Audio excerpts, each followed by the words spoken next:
Le diagnostic et l'analyse capillaire constituent la base d'une intervention médicale efficace dans le traitement des alopécies et des troubles folliculaires. Le processus doit commencer par une anamnèse rigoureuse, identifiant si le problème est lié à une perte, alopécie, à un excès, hirsutisme ou hypertrichose, ou à une altération morphologique du cheveu. Les questions clés incluent la date de début, les causes possibles attribuées et les antécédents personnels ou systémiques comme les maladies thyroïdiennes, les carences nutritionnelles ou les traitements oncologiques antérieurs. L'examen physique se poursuit par une inspection détaillée du cuir chevelu, évaluant le type d'alopécie, la densité, la distribution, la qualité du poil et la présence de signes associés comme séborrhée, acné ou hyperhidrose.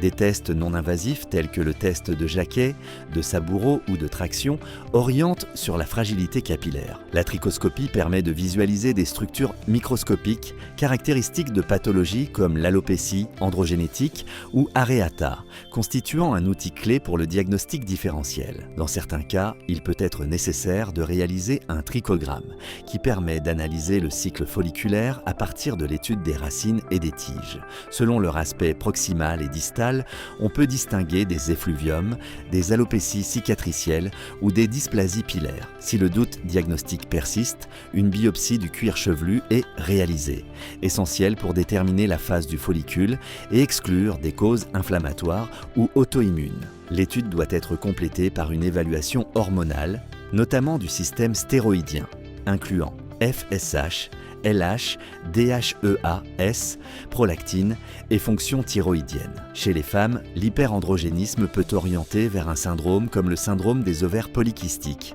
Cette approche globale est essentielle pour instaurer des traitements médicaux ou chirurgicaux comme la greffe de cheveux sur une base diagnostique solide.